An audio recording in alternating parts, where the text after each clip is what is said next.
வணக்கங்க. நாங்கள் சென்னையிலேருந்து பள்ளி கல்வித்துறையிலேருந்து பேசுகிறோங்க. நர்மதா இருக்காங்களா? சார் நாங்கள் வந்து இப்போதைக்கு கோயம்புத்தூர்ல இருக்கோம் சார். அவங்க வந்து சரி. ஊரில் இருக்கு சார். உங்கள் பேர் திருவேங்கடமா? திருவேங்கட பெருமாள் சார். வணக்கங்கய்யா. நான் அன்பில் மகேஷ் பொய்யாமொழி பேசுகிறேன். சொல்லுங்கள் சார். வாங்க சார். வணக்கம். நீங்கள் கோயம்புத்தூர் போயிருக்கிறீங்களா?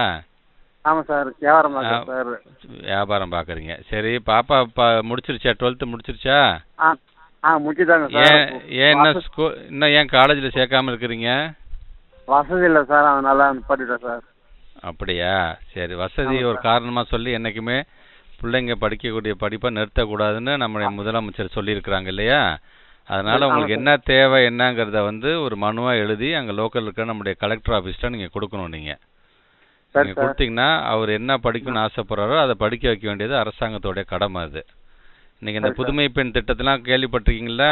12ஆம் வகுப்பு 6 to 12 அரசு பள்ளியில் படிக்கிற பிள்ளைங்களுக்கு, குறிப்பாக பெண் பிள்ளைங்களுக்கு நாம் வந்து மாதம் 1000 ரூபா நம்ம தரோம். நம்ம இது உங்கள் பேப்பரில் பார்த்தீங்களா? உங்களுடைய பாரத்தை அரசாங்கமும் முதலமைச்சருமே அதை ஏற்றுக்கிறாங்க.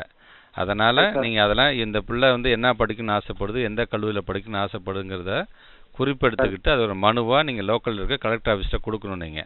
நீங்கள் கொடுக்கும்போது நாங்கள் ஆமாம் கொடுத்துட்டு அந்த பிள்ளைங்களுக்கு என்ன படிக்க வைக்கணுமோ அதை படிக்க வைக்க வேண்டியது எங்களுடைய கடமை. அது எங்களுடைய பொறுப்பு. அது சரியா?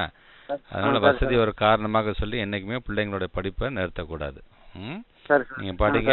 நான் வந்து நாளைக்கு திருச்சி வந்துடுவேன். நான் உங்கள் நம்பரை நான் நோட் பண்ணிக்கிறேன். நான் கலெக்டர் விட்டு உங்களுக்கு நான் பேச சொல்கிறேன். சரியா?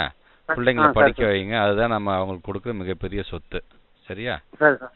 நன்றிங்க.